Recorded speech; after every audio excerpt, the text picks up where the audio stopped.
Hello and welcome to the 288th episode of the Board Game Barrage podcast. My name is Mark. I am the green tank, and I am joined on my left flank by Kellen, the red tank.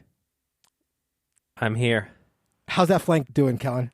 Well, describe what I'm doing right now to you. I cannot describe something so explicit to the listeners.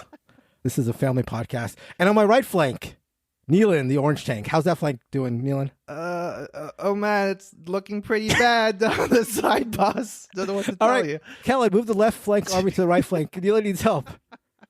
God damn it.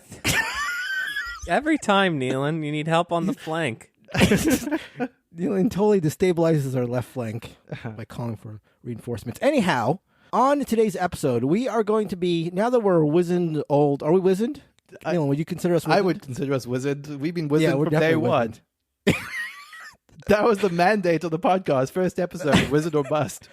That's right. That's right. So now that we're wizened veteran board gamers, we are going to be discussing what we'd like to see more of and what we'd like to see less of in the board game hobby. What mechanisms, what designers, what areas of the board game hobby do we want to see things change? How do we want to see them change? What could use a little uptick on the volume meter? What could use a downtick, right? So we're going to be talking about that later. But for now, we're going to be talking about the games that we've played. First, Neelan will be talking about First in Flight. Is he? Appropriate. Yep, because both the actual placement of the discussion is first, and the game has the title first in it, or the word first in it, so I think it works there.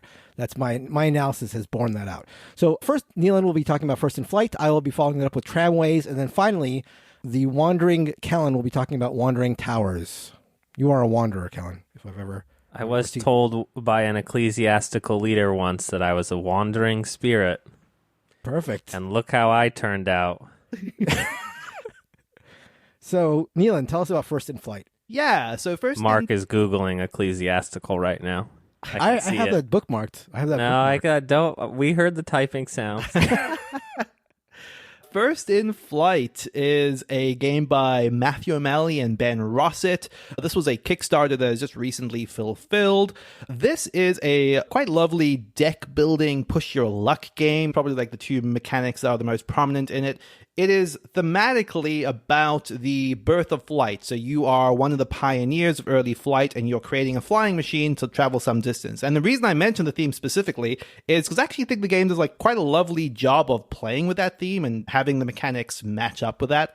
So the premise of the game, and really the only goal, is to be the person that creates the furthest distance flight. So by the end of 4 rounds, whoever has flown the furthest at any point in the game, if you set that flight record on round 1, which is unlikely, but if hold on.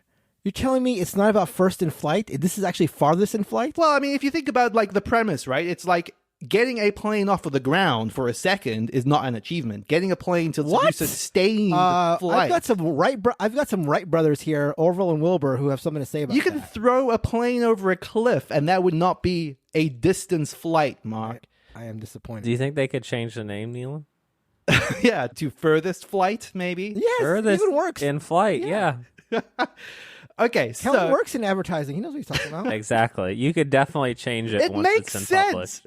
You have to sustain flight for a certain distance or it doesn't count. Okay, but the thing is, I'm not going to let you go. I know we're grinding to a halt, but look, if I fly for 10 seconds, just a little bit, and the other person flies for 20 seconds farther than me, mine doesn't count? No one's saying yours doesn't count, no, but I'm the winner. I'm first in flight. First in flight. Mark doesn't win the game. Yeah, I'm 2 out of 10. I'm rating it right now. Fine. We can agree that it's a badly named game, I guess. Okay, as long as we can agree on that, move on. So in Furthest in Flight, what you have to do is be the person that sets the world flight record, or be someone that has, at the end of 4 rounds, flown the furthest. And that can happen at any point in the previous rounds. So the only thing that really matters is your best flight. The other way the end of the game can be triggered is if someone gets past the distance of 40, then the game ends immediately, quote unquote. Everyone takes one more test flight to attempt to beat their record. And whoever has the furthest distance wins. The game is modeled like a deck builder, which is to say that you have a starting basic deck of cards, and a large part of the game is changing the cards in your deck, modifying them, adding to it. But it doesn't play the typical deck builder fashion in the sense that you are running through your deck with a discard pile or anything like that. Instead, what happens is at regular intervals, when you decide to take the flight action, you get to test out your plane, represented by your deck of cards. You draw a card from the deck that will tell you like how far you're traveling. You keep drawing cards until you get a card that has a problem icon on it. Once you hit 4 problems, you're going to crash. Crashing isn't great. Crashing means you're probably going to lose a turn. You're not going to be probably staying your best distance. So what you're attempting to do is stop your flight and descend before you crash. So before you hit 4 of those problems. So there's that push your luck element. And that's going to sound a little bit familiar if you've played stuff like Quacks of Quedlinburg, where you're going to kind of see how far you can push it to get your best distance before your deck effectively crashes. What's clever about this is at the start of the game, those problems are represented by 4 random design flaw cards. And you don't even know what those are at the start of the game. They're 4 random cards that get shuffled into your deck, and you only discover what they are over the course of flying. Once you've taken your flight, you can choose 2 of them and say, I want to attempt to repair these at a later point. And if you take the repair action, you replace those design flaws, which are pretty bad and have negative effects, with sort of lesser basic problems. So they will still cause you to crash if those cards come out, but they're not as devastating to your distance and they don't have as many negative effects. So the game sort of has this very cool like iterative loop of taking a test flight, finding the design flaws, repairing them, maybe purchasing some upgrades to build your deck, test it again, and so on. And as you're doing that, you are effectively making a better and better plane and getting a further and further distance. One of the things that's kind of neat about even that upgrade action is what it does is it adds cards to your deck that increase your distance, but it also introduces a new design flaw. So you can't improve your plane without potentially adding like a little quirk that you're going to find out in a later flight. So it really does settle into that rhythm of needing to do these test flights to find out what's wrong with your deck and like repair it. I just thought it was like a really neat loop, one that worked really well while not being an overly long game. This is, you know, a light to medium weight game, fairly simple to explain. The action system is just this lovely sort of rondel, similar to like a Heaven and Ale, where you can see all of the actions ahead of you. You can pick any one. The only thing you can't do is take an action that someone else has taken or move backwards. And once everyone gets back to the start, that's the end of 1 year. 4 years ends the game. Very neat, very easy to explain, and kind of lovely. I do think the biggest caveat I have with this is, you know, like something like a Quacks of Quedlinburg, this is a push your luck game, and push your luck games are by design somewhat lucky because that's wrapped into a engine builder. There can be the sense that if you are unlucky earlier in the game, you're kind of just going to have this knock-on effect. But again, the game is short and sweet enough that I never found that really bothersome. There's kind of this great moment when anyone takes a test flight where everyone just kind of watches them go through the motions of testing out their plane. You're kind of like egging them on or like hoping that they'll crash. So it just got a fun vibe. I also think just works kind of beautifully with the theme. This feels, and you've already referenced it, a little bit like a Quacks with the whole push your luck thing you said? Yeah, as much as a Quacks on the surface is very much draw cards with a random amount of distance until you hit a certain amount of, you know, the white chips that cause you to blow up. I think it's even 4 in Quacks, I forget. So there is kind of that same sense of like, I'm looking at the rest of my deck, and I think I have about 3 problems left in here. What are the odds I'm going to draw another one? One of the things that's quite clever as well is when you choose to descend, you actually don't get to stop immediately. At the point in time that you choose to stop, you must draw 2 more additional cards. So you sort of have to make that decision a little bit ahead of time, which I thought was clever. Yeah, I thought this was really, really cool. Does the theme, like this publisher does things where they're like, we're going to teach you while, you know, like they're on a mission to not only let you have fun, but to educate their customers. You know what I mean? Yeah, absolutely. Kind of like Heads Up 7-Up. And does that education get in the way of gaming? No, absolutely not. And I think that's kind of the things that's kind of the most charming about it, is that the rule book is lovingly detailed in the second half with, hey, who are all these asymmetric characters we're playing? Who were the Wright brothers? I hate that I can't remember any of the other people that were the pioneers. Alexander of this. Graham Bell. Sure, exactly. Alexander Graham Bell's there. Yeah, he's involved, Mark. Did you know that? I did not know that. That's right. He was about the use of ailerons. Oh, yeah. I remember the aileron breakthrough. That was huge. Yeah, that was big. Wait, oh, you're not even kidding. He was really there. Okay, well, that's cool. No, I'm reading you the rule book, Keelan. Well, that's fantastic. That's cool. No, I'm learning. See? Learning can be fun.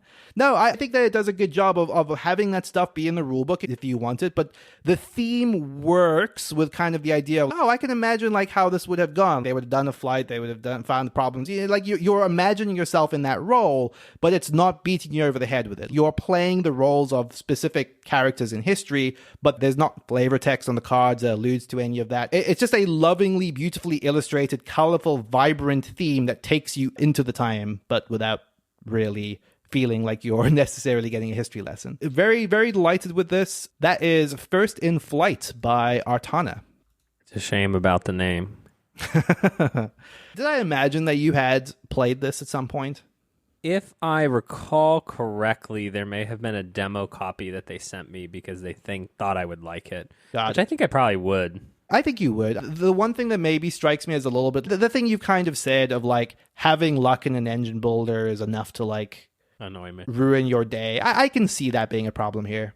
Yeah, I mean, I think it would just not pass my like, I don't know. It just sounds kind of iterative with a cool theme and like one that you'll play hopefully 8 times and then get rid of, probably. Yeah, I think that's about right. I do think the one thing I think it does quite well, like it occupies a middle space where it's not quite just completely light and fluffy. It feels like a good light strategy game that gets in and out of your face in like an hour's time, which I think is actually pretty rare.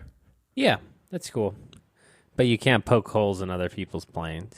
So when someone in my game group, a shout out to Cameron, asked if I'd ever played Tramways, expressing interest to play it himself, I was a little apprehensive. I hadn't played Tramways, but did have a copy, and mainly had that because I'd heard it was a really good solo game. The reason I was apprehensive, aside from the player count, as we got it to the table, was primarily based on my previous, albeit limited, experience with the other games of the designer, Alban Viard. So Mr. Viard is probably best known for Clinic, another game of his that I've yet to play. Same goes with Small City. Haven't played that either. I did finally get a chance to play one of his other big box games, Town Center. The copy I played was actually Town Center 4th edition, so presumably that one is a popular one. I have to say that one didn't quite connect with me. The thing is, as sort of simple as that game, Town Center, was, it felt really weird and opaque to me. It just felt really unlike any game I'd played before, and so it didn't really have any of the shorthand that people who play a lot of games pick up and take for granted. Sometimes that uniqueness in a board game is amazing and, leads to a really fresh experience. But sometimes when you're playing something sort of that opaque, it results in experiences that don't quite connect, and that's what happened, again, when I played one of his other games, Town Center. Add to that taste in my mouth from Town Center the fact that I've gone over rulebooks for Clinic and Small City and Tramways, his other games, at various points in the past, and never came away from reading any of them thinking, oh, okay, I get this, So it seems clear to me that he's a designer that has very unique games. They all sort of have like a one-off sort of feeling to me, and I never connected to a game of his that I either played or have read the rules to. So yeah, a little concerned as I started to teach Tramways. So let's talk about what it is. So Tramways is a game that takes place in the Small City universe. So while all his games may be unique, they all do take place in the same universe. It's an exciting world of small cities and town centers and clinics. Really gets your blood pumping. Town City takes place in the same world as Tramways? Yeah, so Tramways... kidding me right now? So imagine this world. The MCU, and it's not our world. No, it's not. It's a whole different world. But this world, try to imagine a world that has this. Ready? Yeah. It has small cities. Okay. It's going to start expanding your brain here. It's also got town centers. Right. Yeah. It's got clinics. And it's got tramways, whatever they are. I guess like trains. So if you could imagine one single place having all 4 of those things, that's the world that you would have it when you open the game. And it has Age of Steam, Fukushima, Chernobyl as well in there. So Chernobyl happened in this world. Wait, why? What? He designed Age of Steam expansions. Oh, yes. Okay. The Chernobyl one. No, but that's not in the Small City universe, Kellen. Yeah. Oh, you got to be very careful you said about all of his games were in the universe. That's expansions for Martin Wallace's Age of Steam game. They're talking about please do not get the Small City universe mixed up with Wait, the Mark, Age of Steam I'm universe. seeing right now that the Small City universe is going to be expanding next year with airport. Oh my God. Okay, wait a second. You can add an airport to that? Uh-huh. This place is going to have town center and an airport and a clinic. Can you believe it? I cannot. I could never picture a place having all that. That is crazy. Besides the aesthetic luster of having all those games in the same place, the games also have a very sparse sort of, I don't know, like 1920s streamlined Art Deco feeling to them. That might be a little kind of an explanation or of a description, because there's definitely a clip arty essence to the vibe of the game, which isn't really helped by the fact that, for example, the money in this game comes in the form of like really, really light, cheap plastic tiddlywinks, which were pretty annoying. But we're not here for the aesthetics. We're here for the game, right? So, I'm going to get off the jokes soon, but I just wanted to add that according to the backstory that this game provides, this is the last joke about the thing, I promise. In Tramways, you're literally taking the roles of fired managers from the aforementioned clinic who got rich due to taking advantage of your sick patients, and now you're using the wealth that you accrued as shady clinicians to head a team of engineers that are ferrying people across the town centers of the small cities. So it's a very finely woven narrative fabric. Anyhow, so I may have wasted a bunch of time joking about the backstory of Tramways, but part of that is because I fear describing the game because of how dissimilar it is to other games. And so it's tough to use a lot of, again, board game as shorthand to describe it, but here it goes. In Tramways, you're going to be trying to build an infrastructure across a map that you share with your opponents, and you're trying to move residents to different locations, trying to acquire money and happiness points, aka victory points. So that part is pretty common, I guess, a shared infrastructure and trying to move cargo or people around.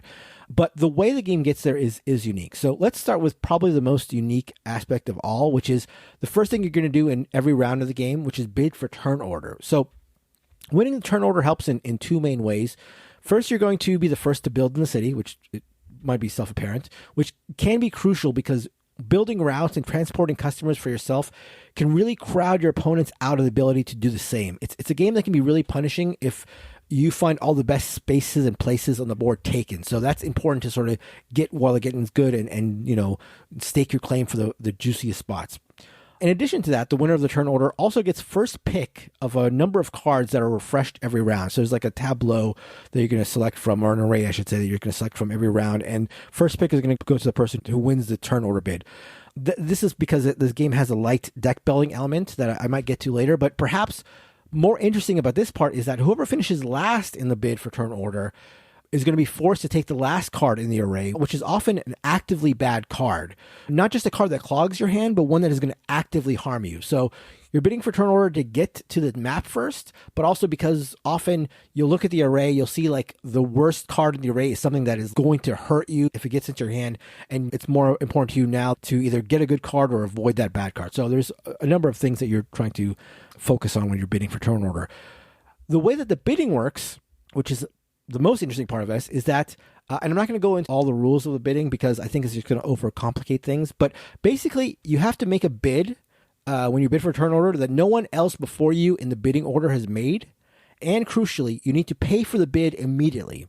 And if it ever comes back around to you and you currently have the highest bid, you get the first spot in turn order. So what that means is, for example, that if it's my turn to bid and someone before me has bid 1 and the next person has bid 2, I need to bid at least 3 to stay in the bid. And when I bid 3 in this example, I pay for it immediately, or I can pass and go last. But let's say I bid. So say I pay the 3, and then that first player bids 4, and the next player passes. Now it comes back to me. So I need to, if I want to stay in the bid, I have to make another bid and pay for it immediately. So it's a fact that in order to stay for a bid, you have to pay for it at time you bid. And so you can find yourself bidding and bidding and bidding and eventually passing. And now you've sunk a lot of money. And this game is a game where money can be often very, very tight, and find yourself not even winning the turn order bid. So it's a very punishing, very interesting bid for turn order. After this bidding, which I have to say, again, I love how excruciating this bidding is, comes the meat of the game where you're going to be doing all your actions. You're going to be building track, you're going to be building buildings, you're going to be moving customers around. I won't go into any of this in great detail, except to say that this is one of those games where you don't really, again, own anything, and everything is part of a shared infrastructure. Yeah, you sort of own the track that you build, and if someone uses it, they need to pay you for it, but they're absolutely free to use it. You cannot tell somebody that they can't use your track. You'll get compensated, but they're free to use it. So I always love that in games where shared infrastructure is truly shared. The way you take all these actions is by playing cards from your hand. Again, this is the deck building part that match the locations that you're trying to build or manipulate in. So, for example, if I want to do a build track action, I need to play some number of cards that have the track building symbol. So you're playing cards for their symbols. So to build track, I need to play these track symbols for every piece of track I want to build. And I need to play a card with a symbol of one of my destinations. So, for example, if I want to build a track that is 3 spaces long and ends in a residential building, I have to play 3 track symbols and I have to play a residential symbol. The interesting part here is that you can only use one symbol from each card that you play unless you want to take stress, which is another track in this game, to play multiple symbols from the same card. So, for example, I want to build a track going to residential. If one card has both a track symbol and residential, I can choose to play both those symbols from that single card, but then I take on a stress. Stress is something that each player tracks on their own tableau with a number that goes up exponentially. And as you might have guessed, being caught with stress at the end of the game is bad, although there's ways to reduce it. So you can play more symbols from cards, but you take on this stress. And again, it's an exponential negative point at the end of the game.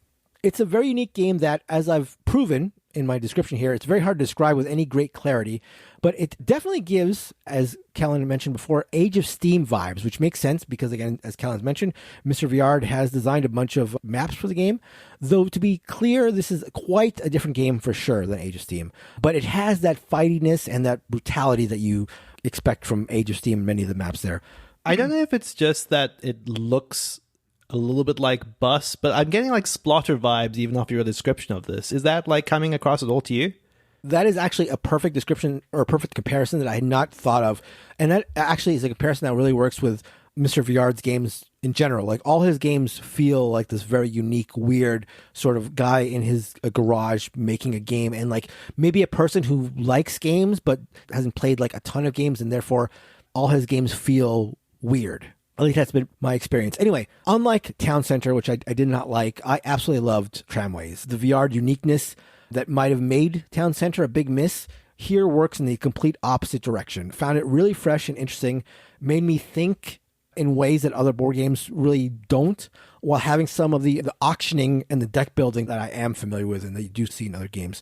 I'm also now extremely interested to play it solo, given, again, how I've heard that's a really good way to play it, though I had a great time playing it multiplayer. So big recommend for me for Tramways, especially if you like the geographical cutting off your opponent's aspects of some games like Age of Steam or Stevenson's Rocket, or even 18XX, the whole like building your routes and horning your opponents out of spaces. So Horning that is them? crowding them. Wait, can you say horning somebody out of a spot? Maybe not. I've not heard that. Maybe. You're just winking at them till they leave. Anyway, that is a Tramways by Albin Viard and AV Studio Games. I've also been sitting on Clinic for a little bit, so you got me interested to like try that out sometime as well.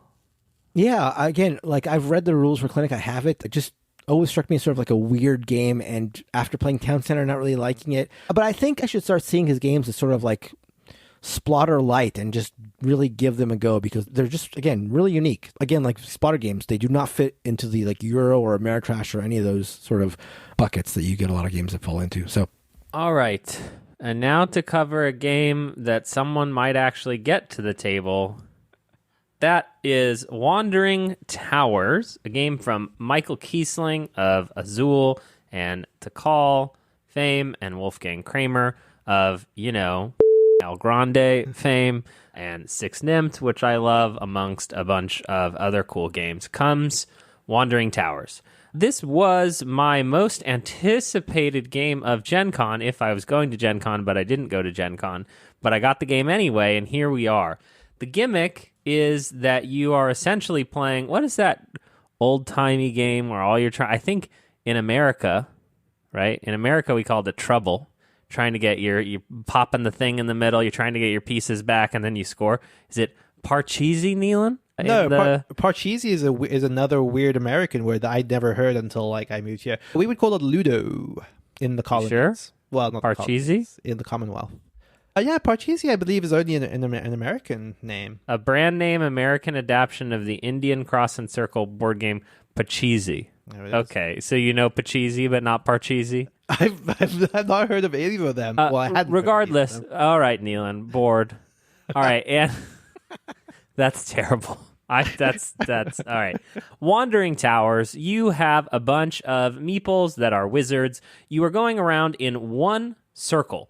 The entire board is just a circle of like 12 to 15 hexes, and it would be quite dull if the only purpose of the game was to get those wizards back to the other side. But how Wandering Towers works is there are a bunch of towers on the board, and on your turn, you're going to be moving a combination of wizards and towers, and these towers can stack upon themselves, and you are covering up other people's wizards, which prevents them from moving. And it also has a bit of a memory element because you're not allowed to look at where your wizards are trapped. And so not only do your wizards get moved a bunch when people start moving towers, but then also the finish line, every time someone gets into the finish line, they will move the finish line even further around the circle. So it's a never-ending circle of hell as you move wizards and towers around it. Well, how do you move your wizards and towers? Well, you have a set of 3 cards, and each turn you must play 2 of them. And each card has a move a wizard this amount of spaces or move a tower this amount of spaces. And amongst a few little small effects there. But ultimately, when you choose to move towers, you can move from any level of the tower. So you could start at the bottom, move the whole thing, chonk, chonk, chonk, or you could just move the top row. That sounds really, really simple and entirely luck-driven, but it's not. But where a little bit of the strategy comes in is that each game there are a certain amount of spells in the middle, and spells give you special actions that you can do at specific moments in the game that give you more control, like move a wizard forward or move a tower backward. And you power up your spells by covering other players' wizards with towers, which I think is sort of the key thrust of the game. It is compelling you to, at all times, attempt to cover up your neighbor's wizards, which is really funny. But this is light. This is silly. This is a family game. I played this. This goes from 2 to 6 players. I would say, wow, I hope you have a good partner if you play this 2 players, because that would not have the excitement or joy of 6 players. And I might say that 6 players was almost so chaotic as to be just LOL, play whatever by the time it gets back to you. I would bet, and I will take my own bet. Yes, BGG says best at 4 of 5. I will trust. No one heard me make the bet, but I did make the bet internally in my head. I just want to verify my bet to myself was that it would be best at 4 or 5 players. And yes, we look, a total of 25 people have ratified my bet. 4 or 5 is the best player count for Wandering Towers. I like this. The pedigree of Kramer and Kiesling maybe put my expectations at a 10, and it's not a 10 for me. It's not a knockout. There's some questions around different variants in terms of timing, and there's like a nasty game versus the regular game that I'm not really going to get into on this podcast, but I would be interested in playing this with all you guys. My guess is the spectacle of the 4 of us playing this game, it would get immediately accusatory and the screaming would start. It would be a very, very good game for us to just like goof around in, but a little light. And the way that you can sort of make it more strategic is just add more spells to the center of the table, which again, like gives you more control, but it's a little annoying. You also must have your spell books full to win the game, meaning you're disincentivized from using the very powers that give you that more control. Interesting. So a little, it's good. It's good. It's very cute. It has a huge table presence. People should definitely look at it. But that was my time with Wandering Towers. Want to give it a go at 4. I just ran back-to-back games at 6. I think the only issue I would have playing it is because I don't consider memory like an actual part of gameplay, so I'd have to play with open information. Is that okay?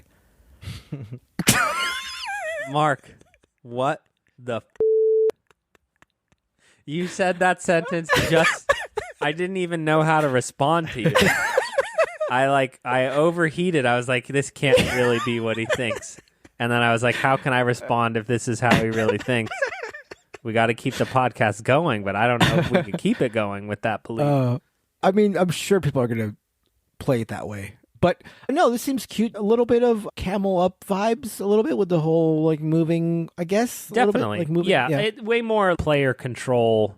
I think what is funny is like you can use your spells on other players. So often you're like moving someone past the goal line, and then just like pretty obnoxious. So you can't take it very seriously, but like you could start your turn and, you know, on your previous turn, you were 12 spaces away from the whatever tower you're trying to drop your meeples in. And then by the time it gets back to you, other people have moved your tower and you're literally like 4 squares away from it. So it's like very, very tactical in that sense.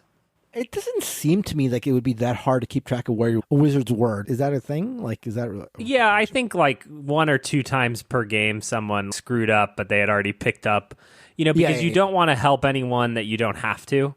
So often, like, you might have people on the bottom floor and the 3rd floor and the 4th floor, and you're like, which one should I do?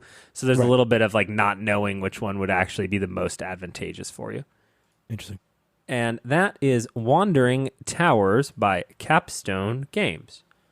Before we get into our main topic, just another call out for more reviews. We have a almost perfect record when it comes to 5-star reviews, but that record has been sullied by the last one. I won't dignify it by reading it, but, you know, I think we're 5-star wizened gents.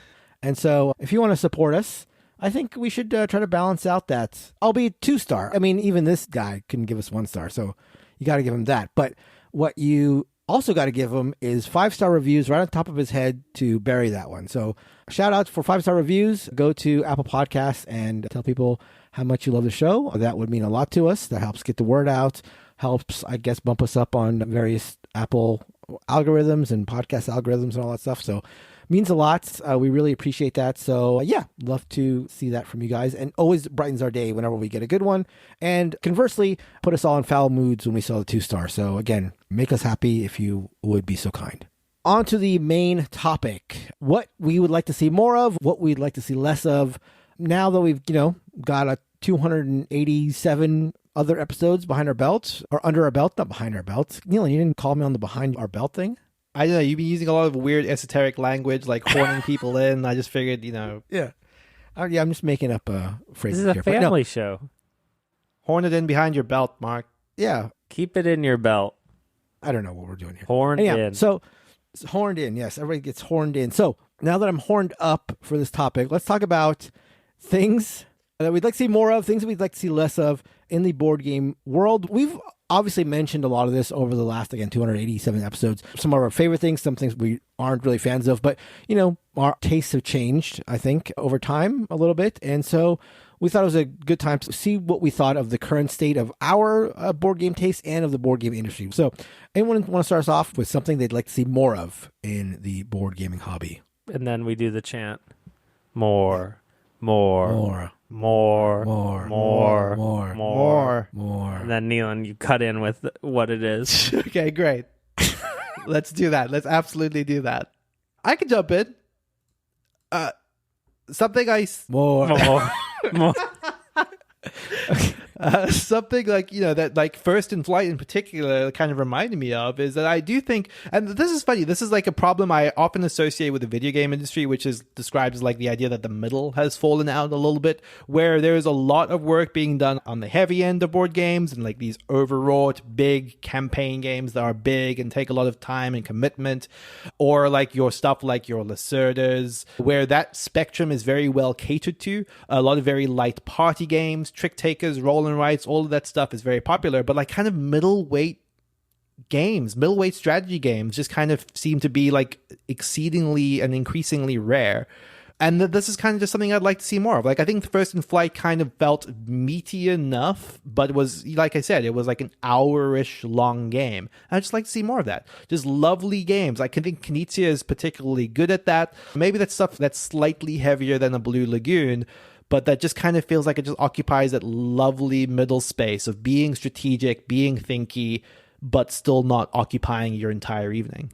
Get behind this. I think I agree with this. I feel like you don't need a lot of super heavy games to satisfy the heavy game side of things, because those games are just so cumbersome as it is that you don't really need a ton of them in your collection to generally be satisfied. I know people who, you know, only play heavy games would love to see more and more of them being cranked out, but I think in general a little goes a long way on that end. And then on the other end, the super light stuff or the lighter stuff does feel, to me at least now, after all these years of playing games, like a little bit in general shallow or a little bit, airy. Again, I love to play party games. I love to play lighter games here and there. But yeah, I do sort of agree with you that the sort of middleweight game feels a little, I mean, there's still a ton of them, but Totally. This feel like a little lacking. I would say just proportionally underrepresented. Yeah, agreed.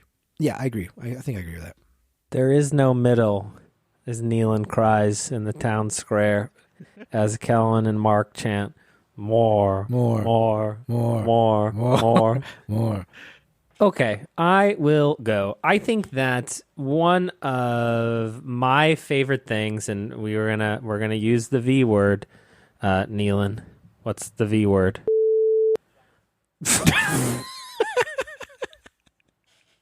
What? What are we gonna bleep that, Nealon? That's gonna come across. That's an outro. Vidya games, Nealon. I think that I am looking for more board games that focus on emergent player interaction or emergent gameplay even. And I think that for those of you who don't know, emergent it's a funny concept because I don't know that it's real, but we can get to that when we get to that, which is that there are systems that are set up that you tinker with, as opposed to like specific gameplay elements that are meant to be sort of ridden like a theme park ride, let's say. So an easy example in video gaming is a game like Deus Ex, which is one of my favorite games of all time. Probably my favorite video game, actually, funnily enough. Well, that's why we have such a connection. And in that game, rather than just you need to get from point A to point B, you are placed on a map with a mission, and there are a lot of tools and objects and properties of those tools that allow you to attack the mission in a bunch of different ways. How that comes to life in board gaming, for me, I think like Stationfall is a good recent example of a game that has a lot of emergent storytelling. Now, for me, storytelling is less the cool thing than the emergent gameplay, but it works here, which is that there are all these characters, there are all these artifacts and objects, and the way in which they all interact with each other has certainly been designed, but there are oddball interactions that sort of just happen, and you aren't necessarily having planned for all of them. They just sort of like exist together. I think that on the more Euro end of the side, some of my favorite games work really well here, like Trois or Glory to Rome and Innovation, where you are looking for combos, you're looking for connections between cards, and the sort of synergies that exist aren't all baked in. Some of it is just like, oh my God, I can use this card from a different place now. And so there's sort of this framework in emergent video gaming, Tears of the Kingdom, another one which has a ton of systems that are layered, the latest Zelda game. And then you, the player, in conjunction with other players, are sort of sorting through those systems together. And I think the hard thing is I think it's just really hard to make board games that are simple enough to allow this to happen and not get bogged down in the systems that they have created. Nealon, what do you say? Mark is dumbfounded. He can't even come to the phone right now. I'm looking up Deus Ex. Yes, super great. No, I'm surprised you didn't mention Archipelago, because like that to me is like one of a really, really good example of a game that is on the surface just like a heavy Euro, but has enough interesting player interactive systems that it just kind of goes weird and crazy in the middle. Yes, it's in my notes. It was Kellen can't say Archipelago every episode of the podcast. Fair enough. No, I think you're right. Like Stationfall is like the requisite recent example, but storytelling is funny because like to me what I like about emergence is like it's not storytelling in the traditional sense. It's like you're telling the stories of the weird things that happen in your game, right? And I do think that is something that is a little bit underserved in board games and could exist. Like, I mean, Sidereal Confluence I think gets close to that for my taste. I would love to see more games that do that where it's like, here are these weird discrete systems we've devised, combine them in interesting ways, and like see what comes out the other end. And the rebuttal, Mark, which you can have for free here, it's like, okay, I have a hard time with the word emergent because they're designed systems, and so obviously the emergence to whatever degree is at least somewhat pre-planned, and I think that is easier to do in a video game than a board game, but it might be those moments of discovery for me where it's like, oh my God, the gas canister when you throw it out of the spaceship and Stationfall actually like does this, which you never would have considered. And then that moment of discovery is just joyous. Yeah, or even, as you mentioned, like the Chediac Glory to Rome combos or innovation combos, those strike me as that same sort of emergent gameplay or emergent discovery. Yeah, I'd like that.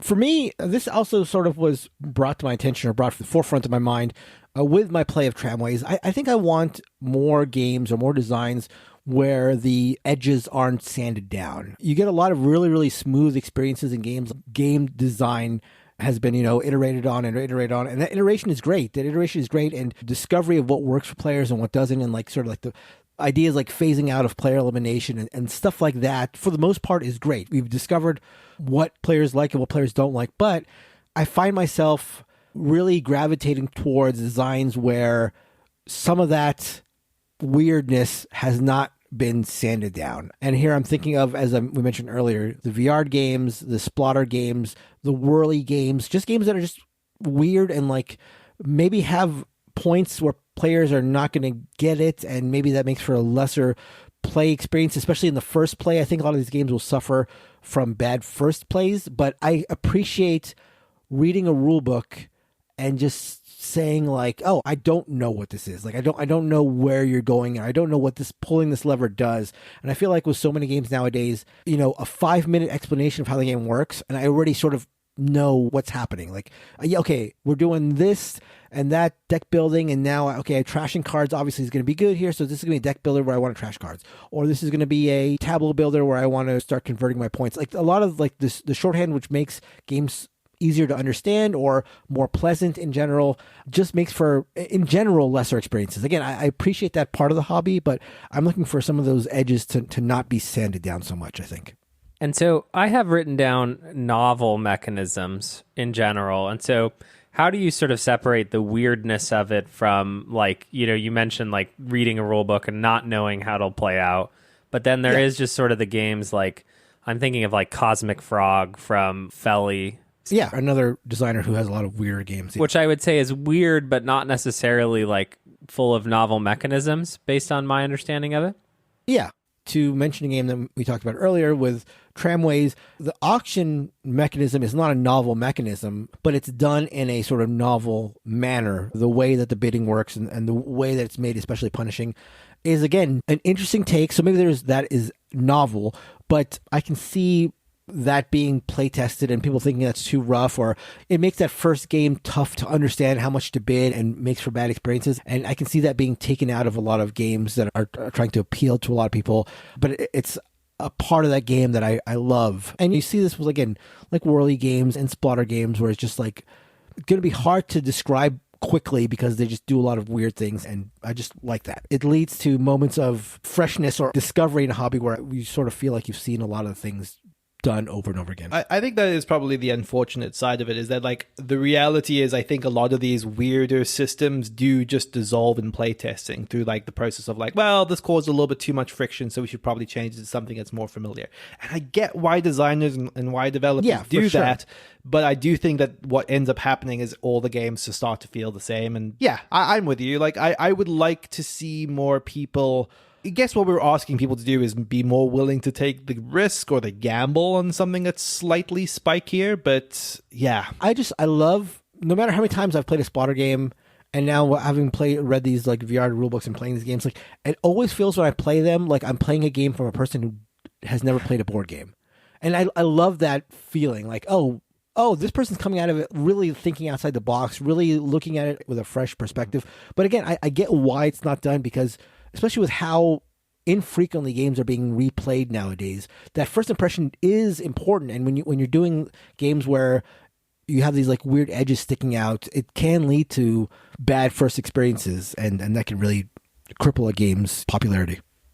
I have one which is super, super specific, and it's one of those things where it's like where you see a mechanic done in a game, and you just ask yourself, why aren't more games doing this? I remember thinking that with like Civilization New Dawn and their card row, when it took like years for Ark Nova to basically just be like, yeah, we should just do that.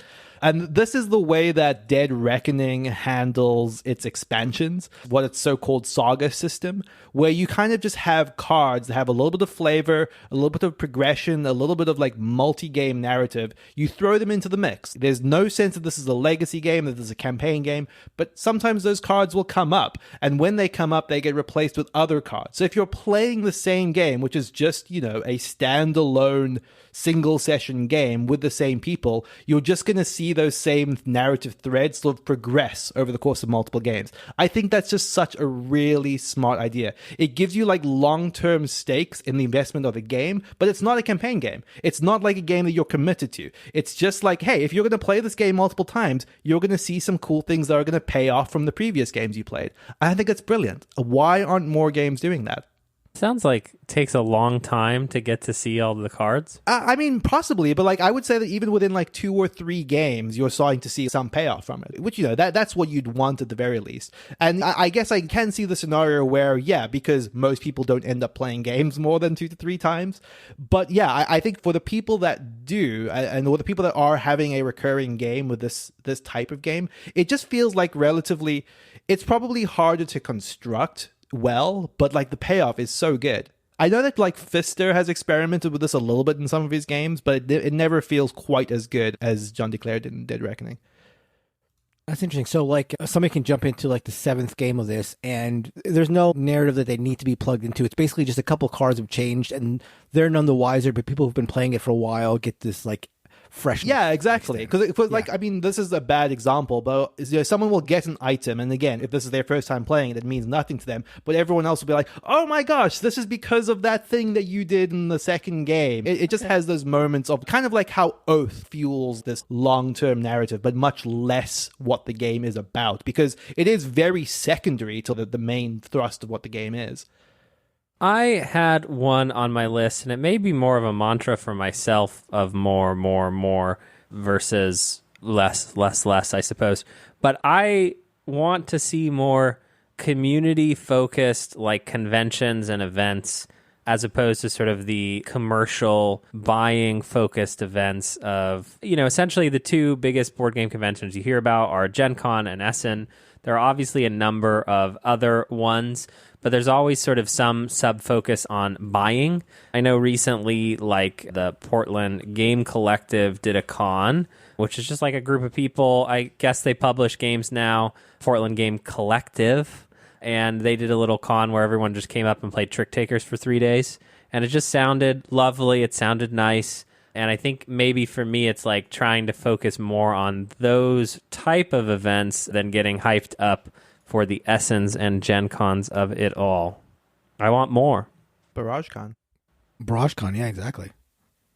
What we're going to do, Neil, we're going to rent a mansion. Yeah, Mansion Con. Yeah, that's right.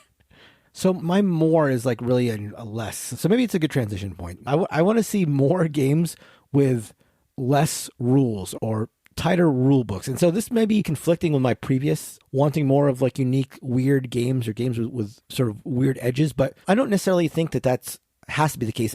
What I'm thinking of now are like some of the golden age Euros that I sort of missed, where the rules were quite thin, like a couple pages of rules, but like a lot of, to use Kellen's term, like emergent, interesting gameplay came out of them. Like I'm missing games like some games that we talked about recently, like Kalis and El Gaucho was a game that I played recently, a game that I'd never heard of before playing it, and has a really small rule book and really simple rules, but was really fun and fresh. And in addition to reading a rule book and thinking, wow, this designer has come at this in a way that I've never seen before, another thing I love is reading a rule book from an old game and thinking, wow, like this is really simple and to the point, and because of that feels like fresh in this day and age. It's not like a retread of another game with another coat of paint on it that's become like so covered in these lacquers of paint that it's become unwieldy. It's like really, again, to call back to like a Knizia sort of sparse rule set, but with a lot of emergent, interesting play is something that I'd like to see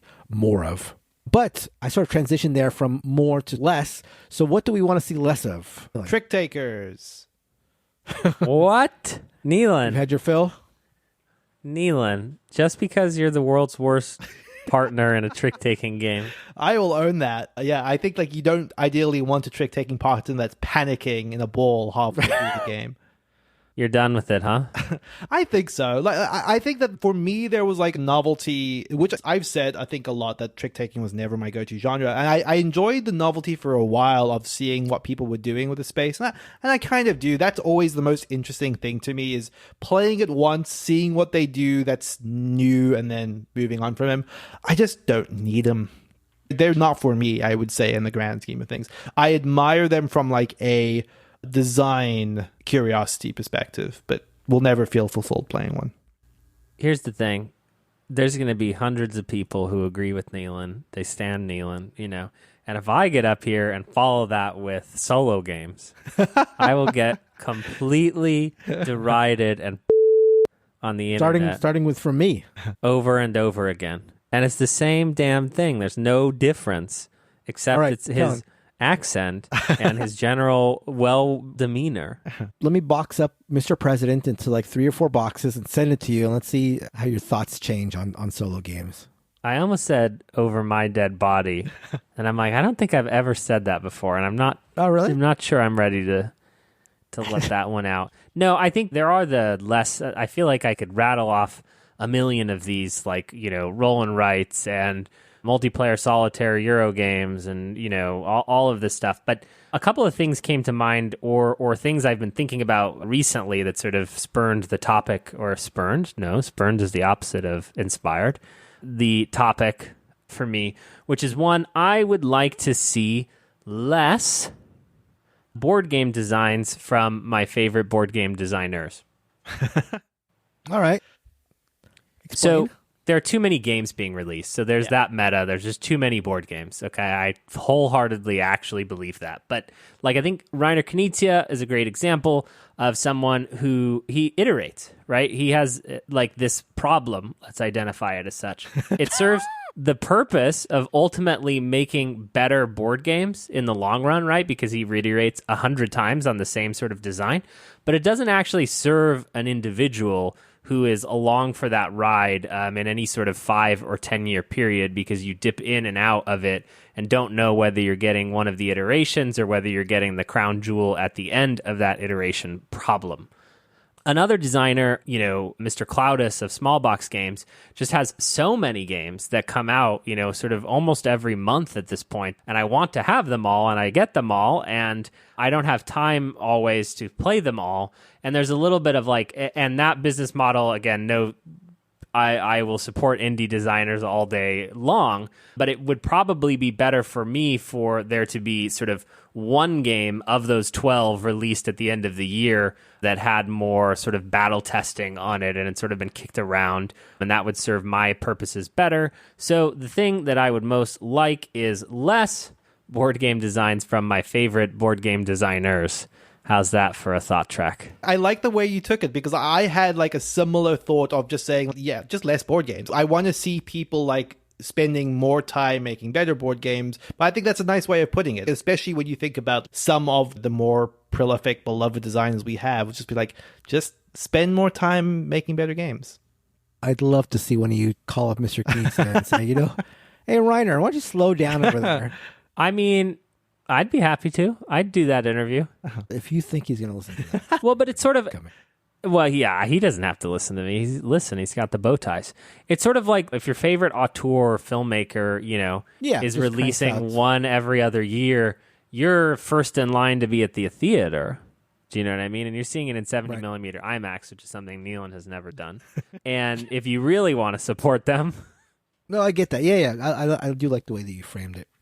Mine is going to be a lot more shallow, unsurprisingly. Kellen, you can throw a joke in there. I want to see less green colors and browns and earth tones and stuff like that. Like a lot less of the dour palette, except Uwe gets a pass. I'm always happy to open an Uwe game and see that pastoral green and black and brown and stuff like that. But everybody else, I want less of that in general. This is so great, Mark. I'm just imagining how we got to this insight. You know what I mean? Like, you're like, well, I know what the topic is. What do I want less of? And you sort of like walk out into your sort of room full of thousands of board games. You sort of start looking around. You look and see what you see. And you're like, there is just too much brown and green in this room. I mean, like, I know it's interesting. Yeah. I mean, there's certainly trends, so it's probably over indexed. I would love an analysis of like covers and colors and like what's over indexed and what isn't. like I can't remember the name of the Kickstarter, but there was a Kickstarter. There was a head banner on BGG. It was something like, it had some name like Abomination or like Desperation or some really sad name, and the game was all black. It was like Hunger or Depravity or some name like that. Eschaton? And everything's, what's that? There's that one Eschaton, which is just like That's all actually black a perfect on black example. on black. Yeah, I had that game for a while, Eschaton or whatever, and it's all black and brown wood, and like it's just like depressing. Like it does not get me going at all. And this is not like the best example. The first example that popped to mind was that new game. I forget who the designer is, but Ring Circus. Yeah.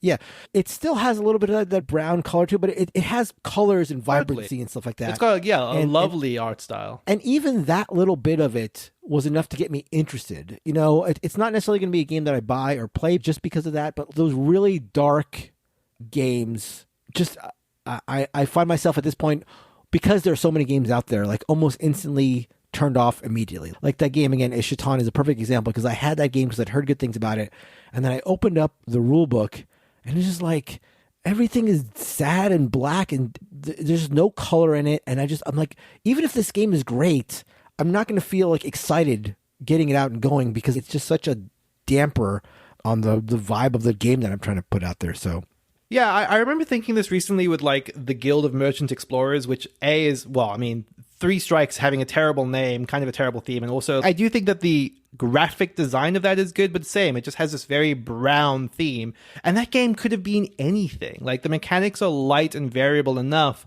that you could have done anything vibrant and colorful with that game. You could have made it really stand out, because not to take over your thing, but one of the things that I would also like to see less of is generic themes. Why not just do something more unusual with it? Because I do think that the thing you see a lot of is generic fantasy, generic sci-fi, generic Lovecraft, and it just do something that's just is going to stand out, that's going to feel different, that's going to catch attention.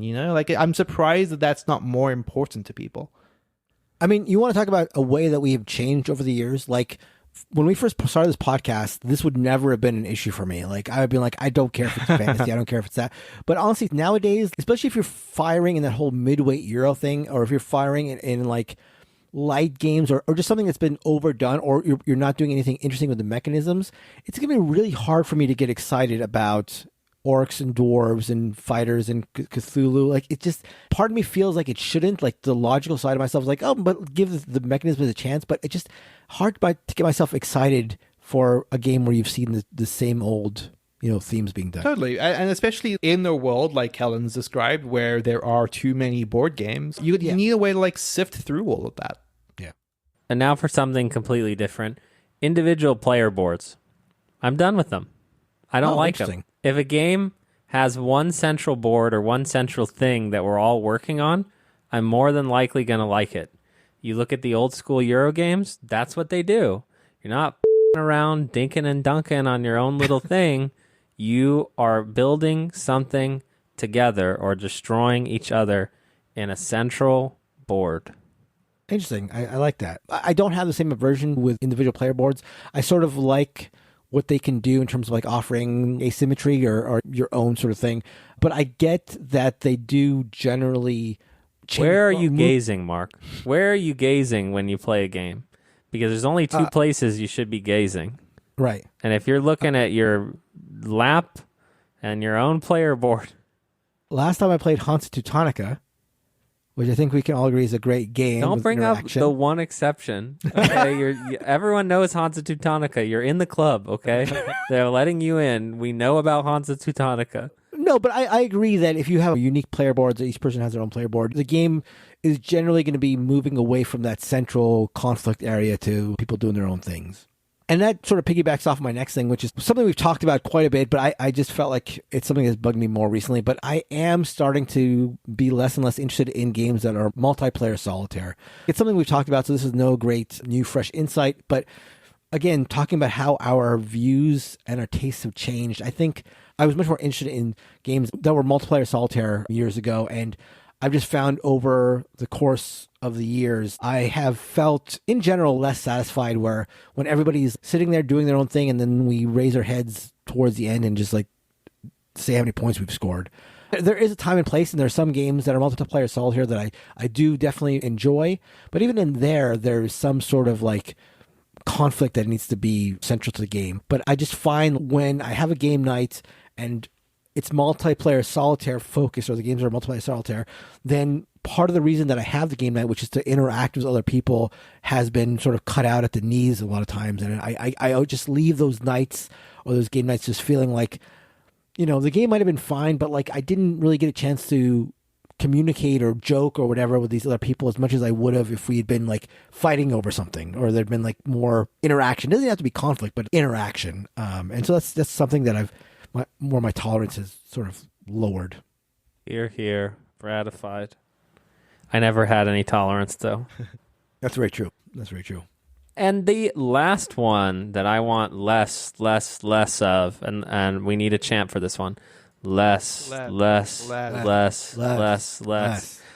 is the myriad of content creators who actually end up working for publishers at either conventions or on social media. It's like literally the clearest conflict of interest that could possibly exist, and yet it's like totally fine, and you just see people posting, oh, going to Gen Con, sponsored by blah, blah, blah, like working at the booth. And you're like, what? And then you're going to cover that game next year and you're going to review it and talk about whether you like it or not? What? Yeah. It is a very small hobby. I totally get it. And I'm not calling out anyone individually. Literally, there are dozens. Like, I see it every day. And I'm just like, what? What are we doing here?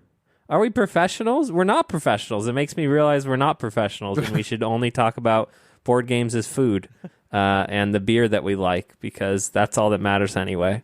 That's my soapbox. Less.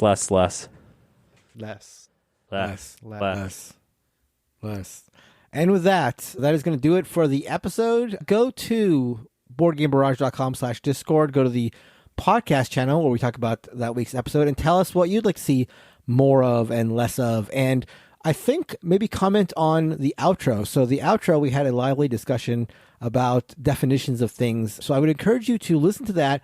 Go back to the podcast channel and let us know what you thought about the definitions, because I want to hear how people define specific actions. So that is a little teaser for people to listen to the outro. You can email us, if you'd rather, at boardgamebarrage@gmail.com. You can find us on all forms of social media.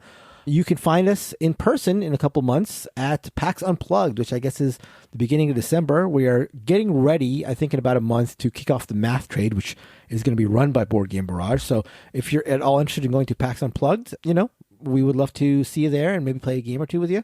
I want to do another shout out real quick for our wiki at boardgamebarrage.com/wiki, where we have all the notes about the games we've talked about. If you ever have a question about whether we've talked about a game, you can consult boardgamebarrage.com/wiki. We also have some community-made pages where people have made pages about themselves, like our listeners, and I think those are always fun. So a lot of things to explore at boardgamebarrage.com/wiki.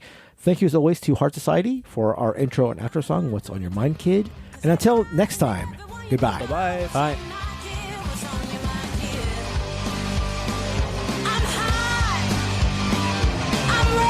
Yeah. Okay, we ready to go? 288? Yes. Kellen? Yep. Blink if you're ready. Nice. I'm not very That's a wink. good. That's a wink. I'm not not a very blink. good at it. I have to blink go has down. To be 2 eyes, right? I don't know. Wait, is a blink? Could you blink one eye? Yeah, you can blink one eye. No, that's a wink. Blink is both eyes. So is this statement true or false, Neelan? You can blink one eye. I would say that is false. Scientifically true. No. I think that But I don't think that. etymologically, Yes, exactly. false. I think that's one of those things that No, I that don't could think that's happen. Like a wink you have to- implies agency, a blink implies like unconscious. But What? Oh, yeah. No, I'm with you here. Yeah, I'm yeah, with yeah. you. People are Now unconscious? it's me and you. Yes. Now it's me and you. This versus took a Kellen. dark turn. But I guess you could. But I would think it would be very unlikely that you'd ever blink one eye. I just don't think that ever happens. How about right now? I just scratched my eye and like I'm involuntarily. I don't think that's a blink. I think your argument is falling apart. Now this is a nice outro that we can have the people really talking about. I love it. Okay, ready? Here we go. Hello and welcome. A wink be non-consensual? God. Wait, can you wink both eyes? Can you wink? No, you can't, right? I don't think so. I think that you can never. That's factual. Am I winking you, Kellen? That is not winking. You're blinking. See, you're blinking your eyes. I don't know, but I'm feeling something. I would describe that as you blinking your eyes. I can never blink with a single eye? Kellen, am I blinking at you?